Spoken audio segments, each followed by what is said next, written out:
warahmatullahi wabarakatuh. Jumpa lagi dengan saya Roy Murtado di acara kita seperti sebelumnya, acara rasan-rasan politik yang dihelat oleh Nalar TV. Nah, kali ini kita akan ngobrol dengan Mbak Jumisih. Mbak Jumisih adalah seorang aktivis buruh, ketua dari Federasi Buruh Lintas Pabrik yang sekaligus juga seorang mahasiswa hukum di Jentara Law School di Jakarta. Nah, tema kita kali ini adalah membahas persoalan kondisi kerja buruh di tengah wabah COVID-19. Seperti kita tahu, di satu sisi pemerintah menganjurkan masyarakat untuk melakukan kerja di rumah, work from home, tapi di sisi lain juga kenyataannya di lapangan banyak sekali kawan-kawan buruh kita, kawan-kawan kita yang di kerja di sektor manufaktur juga masih bekerja. Nah, ini juga penting untuk kita diskusikan kali ini dengan Mbak Jumisih, karena saya dapat kabar dan juga saya baca dari banyak berita di media, di kawasan KBN Cakung, di tempat basisnya Mbak Jumisih, banyak sekali pabrik-pabrik yang belum meliburkan para karyawannya gitu. Bahkan mereka tetap bekerja dengan standar yang tidak layak gitu, dengan kondisi kerja yang sangat membahayakan bagi mereka dan sangat mungkin saja akan menjadi korban dari wabah COVID yang sedang banyak terjadi di Indonesia. Nah, karena itu ini menjadi kritik keras bagi pemerintah. Jangan-jangan himbauan untuk tinggal di rumah aja itu tidak diiringi dengan kebijakan-kebijakan yang memadai. Pemerintah masih abai dan lepas tangan dengan kondisi rakyatnya, terutama masyarakat kecil seperti buruh dan kerja di sektor manufaktur. Kawan-kawan, kita akan diskusi dengan Mbak Jumisih. Kita akan ngobrol banyak, dapat cerita-cerita dari Mbak Jumisih tentang pengalamannya dan kawan-kawan yang sedang secara langsung menjadi korban dari kebijakan pemerintah yang tidak berpihak pada mereka. Meskipun dengan kondisi yang sulit, mereka para pekerja masih masuk ke pabrik, tapi juga mereka memikirkan masyarakat lainnya. Mereka bikin pengaduan, bikin pendampingan dan lain sebagainya. Halo Mbak. Halo. Nah, oke nih kayaknya ini. Lanjut Mbak. Cerita tadi hand sanitizer sama pengaduan ya, buka pengaduan buat masyarakat. Iya benar.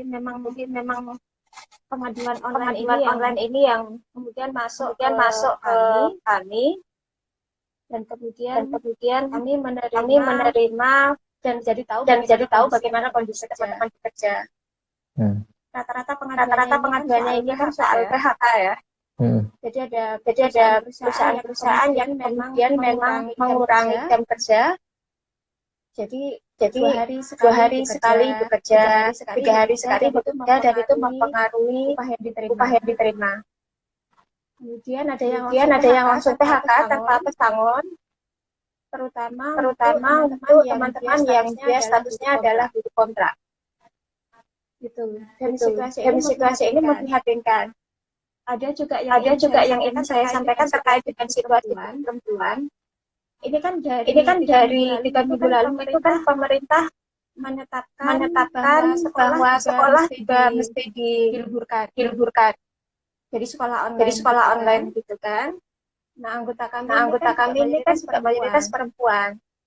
Dan pada saat teman-teman ini bekerja di pabrik dan anak-anak ada di rumah, jadi anak-anak nggak ada yang memantau. Jadi ini berdampak terhadap situasi keamanan mereka. Jadi hak anak menjadi berkurang.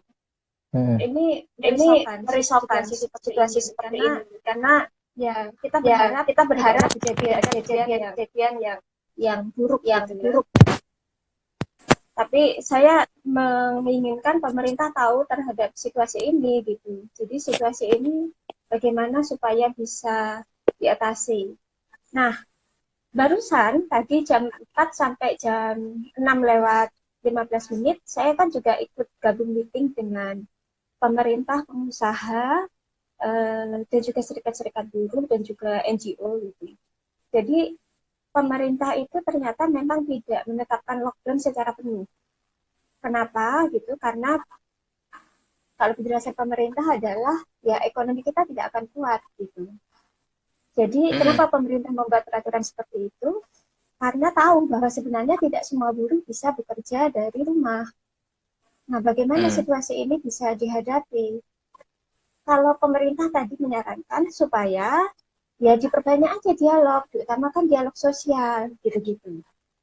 Nah, ini kan situasinya tidak sebaik seperti yang tertera di dalam surat yang dikeluarkan oleh Menteri Tenaga Kerja. Termasuk juga 3 produk hukum yang dikeluarkan oleh Presiden Jokowi yang terakhir, itu tidak menjamin secara detail bagaimana hak-hak buruh perempuan ini bisa diatasi, bisa diselesaikan, bisa direspon secara cepat gitu. Memang 2 hari terakhir itu Kementerian Tenaga Kerja kan membuka pengaduan, kemudian ditindaklanjuti dengan Dinas Tenaga Kerja di DKI Jakarta. Pengaduan yang buruh-buruh yang di PHK atau dirumahkan atau dikurangi upahnya dan lain-lain masuk ke situ. Nah, belum terlihat hasilnya gitu. Ya kita juga berusaha untuk tidak suudzon gitu. Tentu saja kalau harapan kami adalah bagaimana bisa sampai detail menjangkau hal-hal yang bahkan pemerintah tidak paham. Kami ini kan ada di wilayah basis, kami sangat bersentuhan dengan situasi anggota, sangat bersentuhan dengan bagaimana perut-perut anggota kita gitu, bukan cuma anggota FDRP tapi juga buruh-buruh yang lain khususnya di industri padat karya gitu, supaya pemerintah juga responsif terhadap hal ini. Satu lagi terkait dengan bagaimana pemerintah tadi memunculkan atau menaikkan bagaimana dialog sosial itu bisa diutamakan. Saya mau sampaikan bahwa sebetulnya kondisi di tempat kerja itu tidak seperti yang dibayangkan oleh pemerintah. Pengusaha itu bisa sewenang-wenang main pecat hari ini, besok tidak boleh masuk bekerja, begitu masuk ke dalam pabrik, di pintu gerbang itu sudah ada security. Itu yang terjadi. Bagaimana bisa terjadi dialog sosial? Kalau kita melihat surat edaran Menaker yang terakhir yang disampaikan, itu kan ada arahan bagaimana COVID dibatasi, ada perlindungan upah. Tetapi kalau misalnya perusahaan sampai melakukan perumahan, buruh dirumahkan, dikurangi jam kerja atau dikurangi dalam bentuk shift dan lain sebagainya, itu pemerintah bilang rundingkan dengan pengusaha.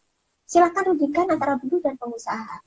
Saya mau bilang bahwa hal ini itu sama saja melepaskan tanggung jawab negara terhadap kondisi buruh. Jadi kata pemerintah gini kasarnya, lu debat aja lah sama pengusaha, itu urusan lu berdua, kami angkat tangan pemerintah.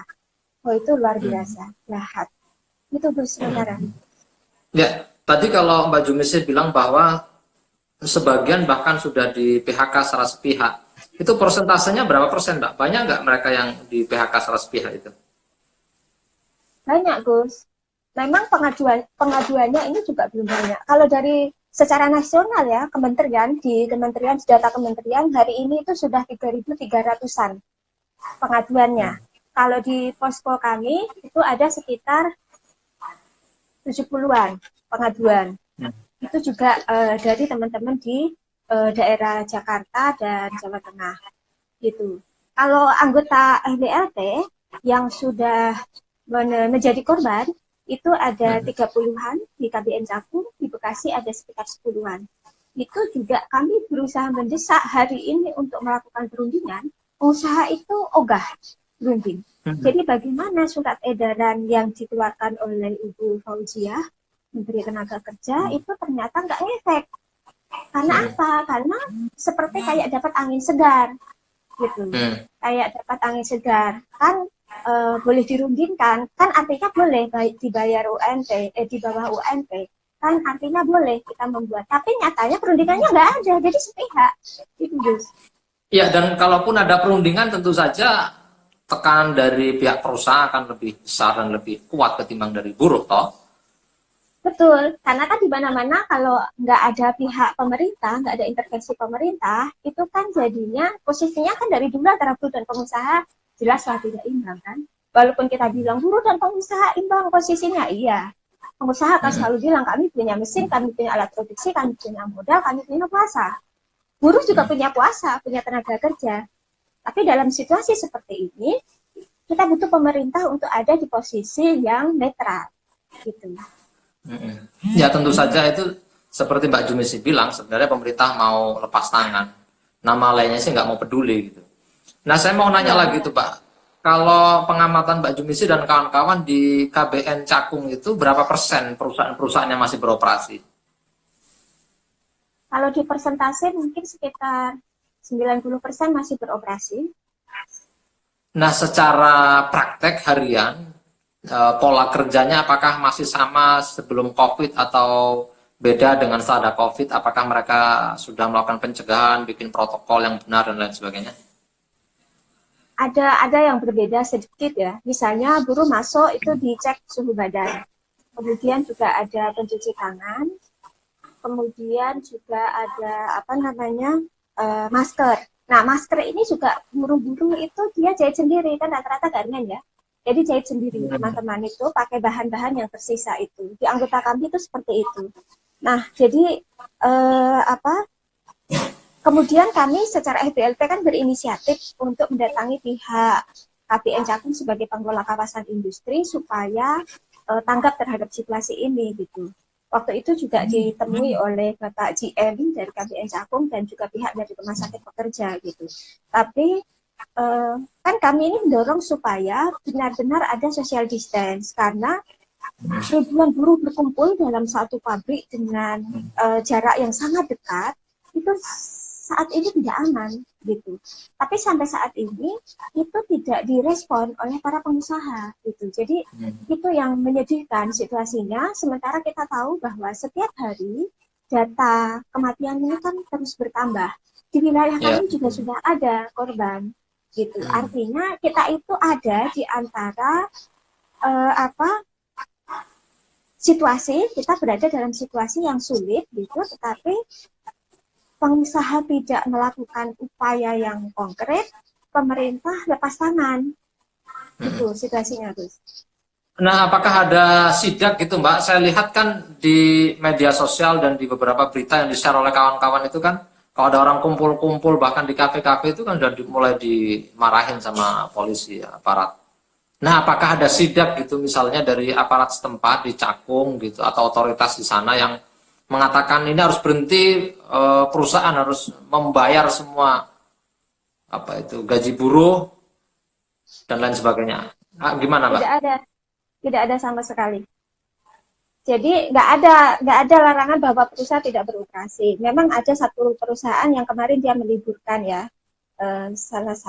terus ada beberapa perusahaan yang kemudian mengurangi buruhnya gitu.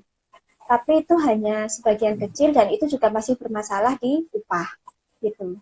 Jadi kalau di lingkungan tempat tinggal buruh di belakang kawasan industri itu memang aparat setempat itu sering melakukan ini, ayo social distance di rumah saja, work from home. Kemudian spanduk itu saat ini terpasang banyak Gus di belakang kawasan industri sepanjang jalan raya di Cakung itu dari Semper sampai Taruna proyek sana itu ada spanduk-spanduk.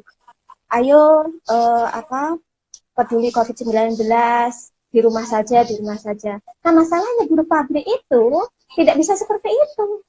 Mereka setiap harinya jumlahnya ribuan, masuk melalui pintu yang kecil itu di kawasan industri, ya kan pasti dempetan toh, gitu. Yeah. Jadi, artinya kalaupun mau dipaksa untuk tetap berproduksi, mereka bekerja dengan protokol yang diklaim sebagai satu tindakan pencegahan, tetap nggak mungkin itu, Mbak ya?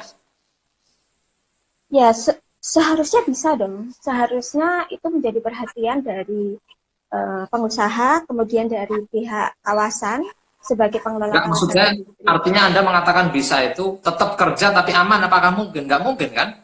Nggak mungkin. Oke, berarti kan mau nggak mau harus diliburkan dan digaji. Betul. Tapi tadi pemerintah, Kementerian Tenaga Kerja di nasional bilang nggak mungkin.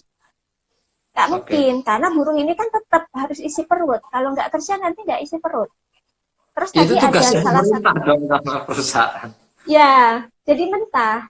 Jadi kan kayak diskriminatif, terutama untuk kami. Jadi surat edaran menteri itu saya juga bilang ke teman-teman di media ya, bahwa surat edaran menteri itu diskriminatif, itu tidak berlaku untuk kami, buruh-buruh industri padat karya, gitu. Nah, tadi salah satu pengusaha di API juga sampaikan, kami itu sebetulnya sudah goyah, gitu. sudah goyah, tetapi kami tidak bisa memberlakukan untuk buruh diliburkan dengan upah penuh. Karena itu akan semakin membuat kolap perekonomian. Itu sih penjelasan salah satu pengusaha dari API, Asosiasi Pertekstilan Indonesia. Ya, itu artinya tidak sungguh-sungguh mau menyelamatkan masyarakat Indonesia gitu.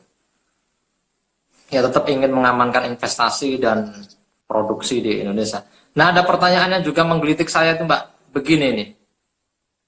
Kan masyarakat ini khususnya pekerja informal dan buruh-buruh seperti Mbak Jumisa tadi ceritakan, kan kondisi hariannya udah sulit nih. Dengan adanya wabah ini juga pasti akan lebih sulit lagi gitu.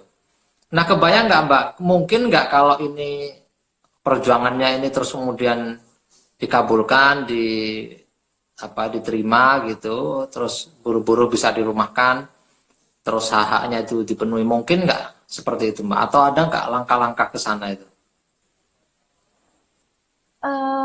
Pertama gini, sebetulnya kalau ditanya mungkin atau tidak, pasti mungkin. Supaya itu menjadi mungkin, itu pemerintah harus tegas, harus punya keberanian. Pertanyaannya adalah pemerintah berani atau tidak, gitu. Nah, kalau mendengar posisi tadi dari Kementerian Tenaga Kerja, kan ada 3 pejabat negara yang tadi kami bertatap muka lewat online juga. Jadi tidak mungkin kemudian. Jadi saya pesimis karena pemerintah aja menyampaikan seperti itu, gitu. Yang disampaikan oleh beliau adalah ya memang tetap harus bekerja karena ekonomi harus tetap terjaga, gitu. Nah, terus kalau boleh tahu Mbak, ya lanjut dulu Mbak.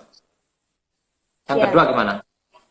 Ya, jadi kami dari Serikat Buruh itu sebetulnya sudah sangat wanti-wanti kepada birokrasi bahwa situasi ini harus direspon bersama. Kami Serikat Buruh itu kan sangat terbuka untuk melakukan upaya-upaya ini, gitu loh. Jadi kalau misalnya Serikat Buruh juga dianggap ada oleh pemerintah, harusnya didengarkan apa yang menjadi aspirasi kami. Kami itu sampai menyurat ke Kementerian Tenaga Kerja. Jadi surat edaran menteri itu kami respon. Kemudian kami menyurat ke Presiden. Kami menyatakan bahwa ini ada perlakuan diskriminatif terhadap buruh industri padat karya. Itu. Maksudnya adalah bahwa ini harus dilihat gitu. Kalau digeneralisir tanpa didetailkan hal-hal sampai yang sifatnya kecil-kecil, dianggap kecil-kecil seperti ini, itu artinya negara sudah berlaku diskriminatif terhadap kami buruh industri padat karya yang mayoritas adalah buruh perempuan. Gitu. Nah, ini kan kemarin Presiden juga sudah mengeluarkan pernyataan statement pidato di media mengatakan bahwa ini kan pemerintah akan menggelontorkan sekian dana untuk masyarakat. Nah, apakah itu juga buruh menjadi bagian dari itu, Mbak? Yang termasuk salah satunya adalah memberi insentif ini ya ke masyarakat bahwa nanti nggak membayar listrik yang untuk 400 watt kalau nggak salah ya, terus akan dapat diskon 50% bagi yang 900 gitu. Nah, apakah juga buruh dapat itu atau dapat kartu-kartu yang dijanjikan oleh pemerintah itu, Mbak? Oke. Ini Gus. Buruh itu rata-rata kan ngekos. Ya, itu. Nah, mereka itu kan listriknya listrik token, Gus.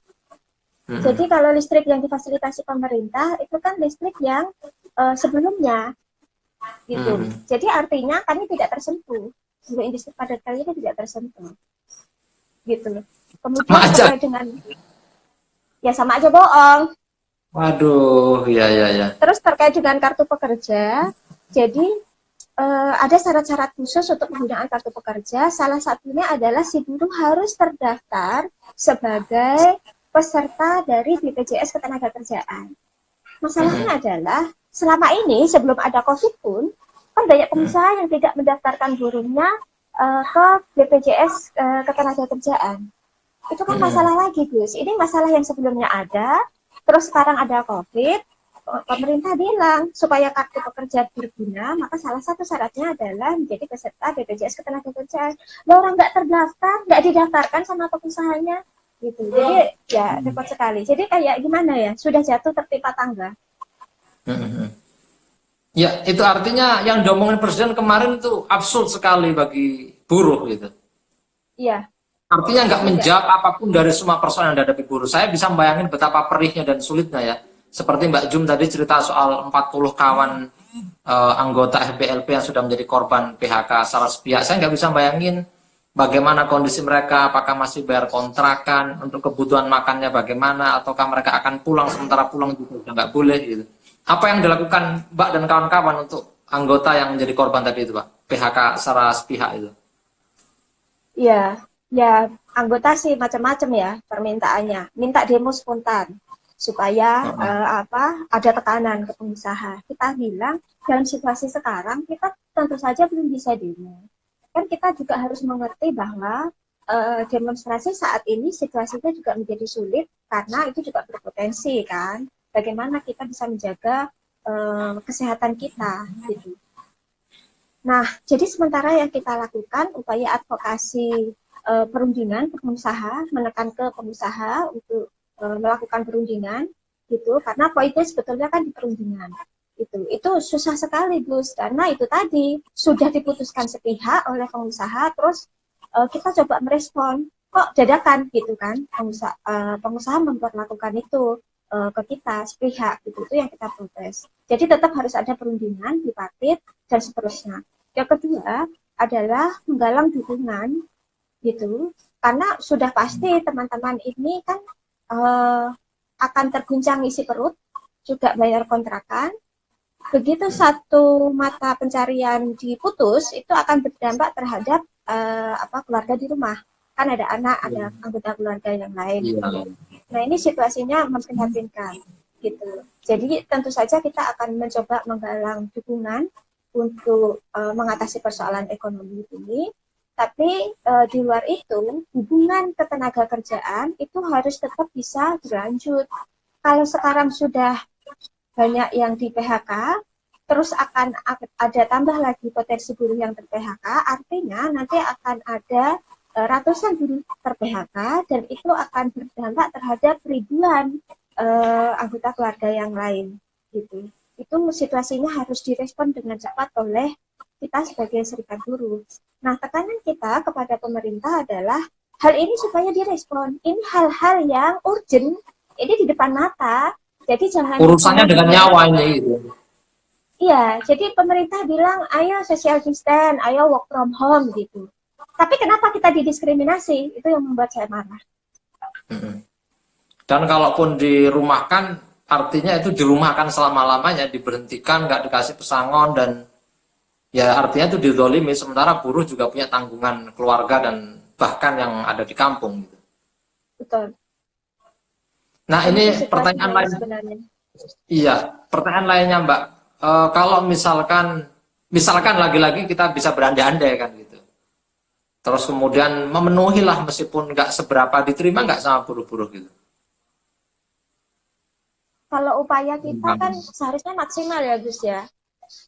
Jadi kalau dari rapat apa Mbak? Bisa nggak dijelaskan ke kawan-kawan di luar kita Mbak, kawan-kawan yang lain gitu. Apa sih tuntutannya gitu? Maksimal itu seperti apa gitu? Pertama adalah PHK itu tidak boleh. Harus ada jaminan keberlanjutan kerja, walaupun situasi buruh dirumahkan. Gitu. Itu yang pertama. Itu. Jadi PHK itu masalah, gitu. Masalah yang akan berkepanjangan. Gitu. Yang kedua, kalaupun saat ini dirumahkan, ada 40-an anggota kami yang ter-PHK, dan itu hanya anggota kami. Saya yakin di serikat buruh lain banyak sekali. Gitu. Itu upahnya harus dibayar penuh. Dirumahkan itu maksudnya dia tidak di PHK, beda dirumahkan dengan di PHK supaya persepsi kita sama. Gitu. Dirumahkan itu artinya buruh diliburkan, tetapi tidak diputus hubungan kerja. Nah, dalam hal ini kita tetap minta supaya upahnya dibayar penuh. Gitu. Kemudian yang ketiga adalah ini kan sebentar lagi mau puasa Gus, mau lebaran. Jadi harapan kita THR juga tidak dipotong. Itu dia Pak. Juga harus dibayar penuh. Gitu. Semua juga tidak berharap ada situasi yang sulit seperti ini gitu. Kemudian tentang work from home, maksud kami ini jangan didiskriminasi. Kalau yang lain bisa berada di rumah untuk sama-sama saling menjaga supaya nyawa kita tetap ada untuk besok dan lusa, work from home itu juga harus berlaku terhadap kami, buruh industri padat karya. Jadi jangan diberlakukan diskriminatif. Karena apa? Karena gimana ya, buruh industri padat karya, buruh garment khususnya, itu kayak gini, kayak menunggu waktu kapan aku tertular atau menularkan. Itu artinya kayak menunggu waktu kapan aku mati. Itu jahat sekali. Ya. Oh ya, satu lagi, saya mau komentar terhadap Omnibus Law ya. Ya, Mbak, silakan Mbak. Jadi pemerintah ini kan juga tetap kekeh bahas Omnibus Law, tetap kekeh supaya tetap nanti dibahas terus disahkan gitu. Ini saya mau sampaikan kepada pemerintah, sebetulnya pemerintah tidak fokus menangani COVID gitu. Karena mencari kesempatan pada saat pemerintah menyampaikan kepada seluruh masyarakat, ayo work from home gitu. Cari kesempatan lah pemerintah untuk bisa segera menyelesaikan draft itu, untuk segera dibahas, untuk segera disahkan dalam posisi kita di rumah masing-masing. Dan itu jahat sekali, memanfaatkan kesempatan dalam situasi seperti sekarang. Ya, menarik itu Mbak, dan ini memang menjadi keprihatinan kita semua ya. Sampai jujur saya tadi itu berandai-andai sore tadi itu. Ini kan pemerintah ini sedang menantang maut untuk kita semua. Saya bayangin dan menduga-duga pemerintah ini sedang memberlakukan skema herd immunity gitu kan. Satu skema yang bisa dikatakan sebagai pertahanan kawanan ya. Siapa yang kuat dia yang akan terseleksi, seperti seleksi alam gitu, dibiarkan saja. Masyarakat nanti akan banyak terdampak. Ini dugaan saya karena bayangin saja di satu sisi pemerintah melarang orang untuk berkumpul, tapi di sisi lain bahkan Presiden mengatakan nggak akan melarang orang untuk mudik hari Lebaran misalnya gitu. Ini artinya memang pemerintah mau membiarkan kita semua ini, masyarakat yang terdampak, khususnya masyarakat kecil terdampak, nanti dalam seleksi alam siapa yang bertahan mereka akan selamat gitu kan. Saya sampai berandai-andai begini Mbak, saking jengkelnya itu. Apa perlu kita turun semua aja ke jalan gitu? Turun ke jalan mengepung gedung DPR atau mengepung istana gitu kan. Toh juga nanti mati-mati juga kita semua ini masyarakat ini. Kalau dibiarkan ini kan pelan-pelan, sementara kalau nggak makan juga mati. Ini kan pilihannya dua ini. Kita nggak makan apa itu mati karena nggak makan, yang kedua karena COVID. Ini nunggu waktu gitu kan. Nah kalau skemanya begitu, kenapa kita nggak turun aja sekalian gitu? Saya sempat secara emosional gitu Mbak, bayang-bayangkan begitu. Tentu saja ini bisa dikatakan nggak bijak, membahayakan banyak orang, padahal juga sebenarnya apa yang dilakukan oleh pemerintah hari ini juga membahayakan kita semua gitu. Nah saya mau juga sebelum kita lanjut Mbak dan kita tutup gitu, ada pernyataan juga begini Mbak gitu kan, khususnya di kalangan kelas menengah ya gitu, di kalangan kelas menengah yang tadi itu membayangin bahwa kita mestinya jaga diri, nggak menyusahkan orang lain, nggak menyusahkan tenaga medis ya. Tentu saja semua orang tahu gitu, dan seperti Mbak Jumisi bilang sebenarnya buruh juga pengen sehat gitu, pengen hidup nyaman, pengen menjalankan physical distancing, pengen di rumah aja bersama anak-anak, bersama keluarga gitu. Tapi di sisi lain mereka juga nggak dapat hak-haknya gitu Mbak. Nah sering kali mengatakan buruh ini nuntut terus sih gitu. Ada kawan, jujur saja Mbak, ada kawan intelektual yang sering bahkan nyindir saya itu, kenapa sih buruh kok sering turun ke jalan gitu. Sempat waktu itu saya jawab begini gitu, kalau buruh nggak turun ke jalan, nggak menuntut hak-haknya, hidup dalam kondisi yang sangat minim sekali, dan nggak ada produksi lagi, nggak ada yang menjalankan mesin-mesin produksi, mungkin Bung tidak akan bisa menulis esai-esai filsafat, saya bilang begitu. Bung nggak bisa lagi belajar soal abstraksi teoritik tertentu gitu. Sementara urusan pokok, urusan semua yang Bung pakai adalah produk buruk gitu. Nah ini kan seringkali menjengkelkan atau meresahkan buat saya itu Mbak gitu. Nah pertanyaan saya begini, apakah pemerintah atau pengusaha nggak mampu Mbak membayar 3 bulan gitu Mbak? Kok dibilang buruh nuntut saja? Dan boleh nggak Mbak Jumisi cerita berapa sih sebenarnya gajinya teman-teman di sana itu, pekerja di KBN Cakung pada umumnya? Ini agak sensitif Mbak ya, mohon maaf ya. Iya, gini Gus. Jadi yang pertama terkait dengan buruh kok nuntut terus gitu. Baru juga itu tadi didengar dari pemerintah sama pengusaha. Kenapa sih buruh nuntut terus gitu? Ya itulah, itu memang kata-kata yang sangat menyakitkan untuk kita sebagai buruh ya. Karena apa? Karena kalau kita tidak nuntut, mereka nggak tahu apa yang sebenarnya terjadi atas kita, apa yang kita inginkan, bagaimana buruh itu dinyatakan bisa hidup dengan layak, dengan lebih baik, gitu. Itu nggak fair. Kalau buruh nggak boleh nuntut, apalagi negara kita kan negara demokrasi, dan buruh juga boleh berserikat, buruh juga boleh menyuarakan suaranya, gitu. Jadi kalau saya mendengar, kenapa sih buruh nuntut terus? Ya iyalah, kalau buruh nggak nuntut, itu karena dia tidak tahu saja. Gitu. Itu yang pertama. Kemudian adalah buruh berapa upahnya saat ini, gitu ya. Ya sesuai dengan UMP DKI. Tapi ada beberapa pengusaha yang memang memberlakukan upah di bawah UMP. Ini persoalan dari sebelum ada COVID juga sudah ada pengusaha yang nakal-nakal seperti ini, Gus. Gitu. Berapa UMP DKI? Kalau saat ini 4 sekian, 4, sekian. Nah, berapa biaya hidup buruh? Melebihi dari itu. Kenapa melebihi? Karena walaupun upah buruh itu setiap tahun naik secara nominal, tapi secara nilai dia turun. Ya. Jadi kenapa secara nilai dia turun? Karena harga kebutuhan pokok itu naik terus. Harga kos-kosan naik, harga beras, harga cabai, harga minyak, harga gula naik. Gitu. Sehingga secara nilai upah itu masih kurang untuk memenuhi kebutuhan hidup buruh dan keluarganya. Upah kita saat ini kan ditentukan oleh PP 78. Hanya berdasarkan inflasi dan pertumbuhan ekonomi. Itu juga masalah kita. Dari awalnya PP 78 ini disahkan. Gitu. Bukan berdasarkan berapa kebutuhan hidup layak real buruh yang seharusnya dilihat dan didengar oleh pemerintah. Karena Dewan Pengupahan sekarang ini tidak berfungsi. Gitu. Nah, itu masalah tersendiri, masalah upah. Jadi saya bilang, apakah pengusaha mampu sebetulnya membayar 3 bulan? Bagi saya mampu.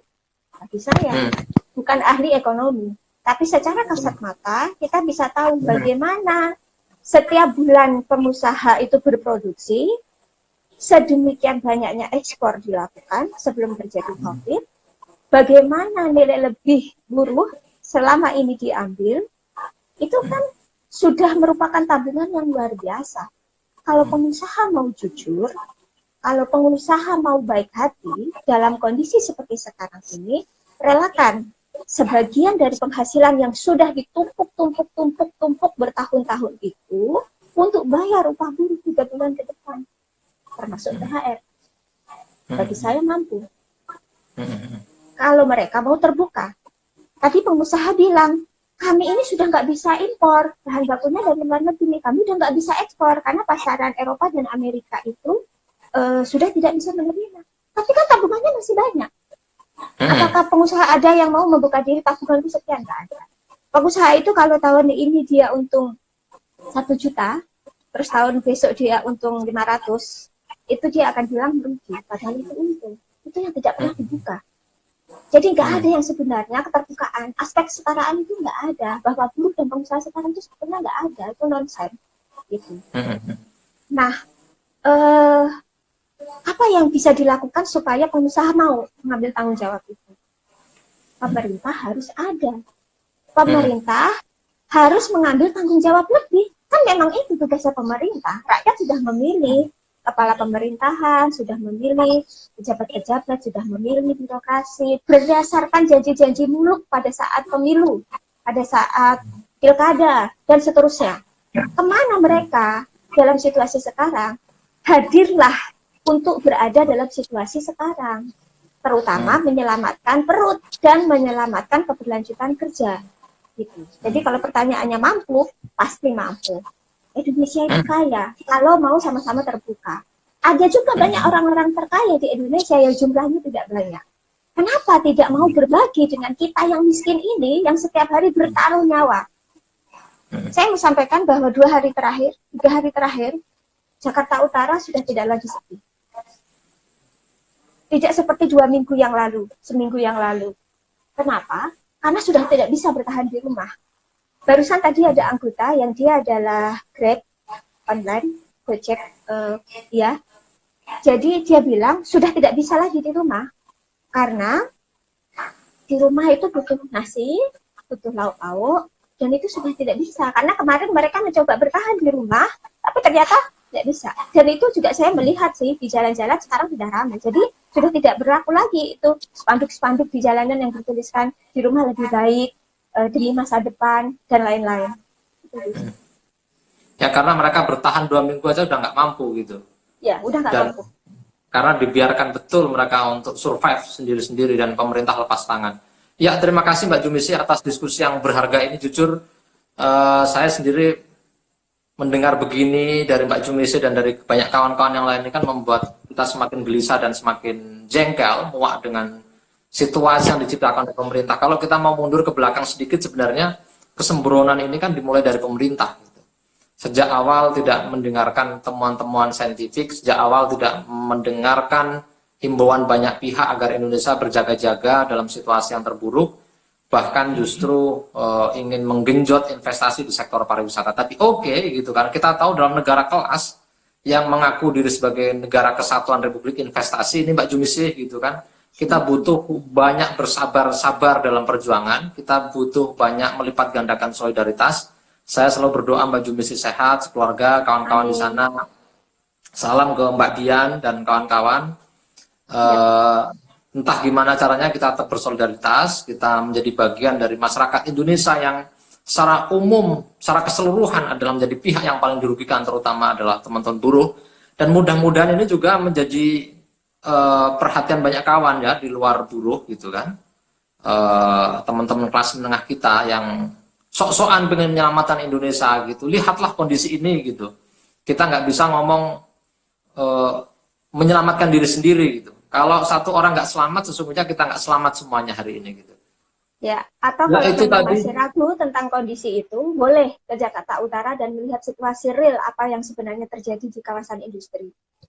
Iya Mbak, iya Mbak. Ya mudah-mudahan ini menjadi perhatian banyak pihak. Oke teman-teman, itu tadi diskusi saya dengan Mbak Jumisi. Ada banyak poin saya kira. Satu, kalau boleh saya ulang sedikit, pemerintah rupanya nggak mau peduli dengan nasib buruh, gitu, lepas tangan saja. Pemerintah berharap agar persoalan-persoalan buruh dinegosiasikan sendiri antara buruh dan pihak perusahaan, sementara pemerintah nggak mau terlibat dan menjadi bagian yang proaktif untuk menekan para pengusaha yang nakal dan nggak mau bayar. Dan yang kedua, persoalan ini persoalan rumit dan semua pihak mesti hirau. Kalau satu orang nggak selamat, semua nggak akan selamat, terutama teman-teman buruh yang harus dapat perhatian kita semua. Dan yang terakhir yang tadi menggelisahkan, Mbak Jumisi bilang ternyata setelah 2 minggu ini banyak orang-orang di Jakarta Utara sudah mulai nggak bisa bertahan. Mungkin nggak hanya di Jakarta Utara, di lingkungan sekitar saya juga begitu Mbak, di Bogor. Saya lihat orang-orang juga banyak yang keluar. Saya tanya, kenapa gitu? Kami sudah nggak sanggup lagi, kami harus bekerja. Apalagi nafas masyarakat ini pada umumnya harian, bahkan maksimal mingguan. Salah satu contoh misalnya saya pergi ke warung, orang-orang itu belanja cuma 2 liter, 3 liter gitu. Paling banyak 3 liter beli beras gitu. Saya tanya, iseng gitu, meskipun saya tahu jawabannya dan ini menjengkelkan dan membuat hati saya ini kalau katanya si siapa ini Deddy Kempot nih ambiar gitu kan, kenapa Bu nggak beli langsung aja bikin stok 1 bulan gitu? Nggak bisa Mas gitu. Ini aja bisa beli 3 liter sudah alhamdulillah, mudah-mudahan aja bapaknya masih bisa kerja apa Bu, jualan kerupuk keliling dan semacamnya gitu. Nah ini menjadi perhatian kita semua kawan-kawan, mari kita libatkan dalam solidaritas seluas-luasnya, kita saling jaga, saling bantu kawan. Mungkin Mbak Jumisi terakhir, kalau mau bersolidaritas ke kawan-kawan FBLP seperti apa Mbak? Ya kalau kami sih sementara ini memang belum membuka bagaimana solidaritas itu dilakukan ya. Tapi yang paling penting saat ini yang harus kita tangani adalah advokasi terhadap PHK anggota. Gitu. Jadi nanti kami akan mengeluarkan poster-poster di media sosial untuk menekan pengusaha yang mem-PHK sepihak gitu. Nanti di media sosial kami di Marsina FM akan muncul itu supaya direspon dan bantu disebarkan supaya bisa menekan pihak pengusaha. Itu yang pertama. Terus yang kedua terkait dengan solidaritas misalnya dalam bentuk logistik misalnya, nanti kami akan umumkan lewat Radio Masina FM. Ya, terima kasih Mbak. Tolong di di-share terus. Nanti saya juga secara personal akan membantu sebisa saya, apalagi sebagai anggota. Insya Allah saya bisa membantu untuk nyambung-nyambung ke kawan-kawan yang ingin mau terlibat untuk bersolidaritas. Terima kasih Mbak. Itu tadi kawan-kawan obrolan ya sama-sama obrolan saya dengan Mbak Jumise soal kondisi kerja buruh di tengah wabah COVID-19 di Indonesia gitu. Nantikan juga obrolan selanjutnya besok insya Allah hari Minggu dengan JJ Rizal kita akan diskusi soal sejarah wabah. Kemudian hari Selasa malam kita akan ngobrol dengan Ning Alisa Wahid, salah satu putri Gus Dur. Kita akan ngobrol bagaimana solidaritas itu bisa dilipat gandakan dalam situasi yang sulit seperti sekarang, yang seperti sudah diinisiasi oleh Mbak Alisa dan kawan-kawan gitu. Mudah-mudahan ini menjadi perhatian semua pihak, menjadi kegelisahan kita semua, dan Indonesia akan selamat dari wabah yang mematikan ini gitu. Wallahul muwaffiq ila aqwamit thoriq. Assalamualaikum warahmatullahi wabarakatuh. Waalaikumsalam warahmatullahi wabarakatuh. Ketemu lagi Mbak. Terima kasih. Ya, sama-sama.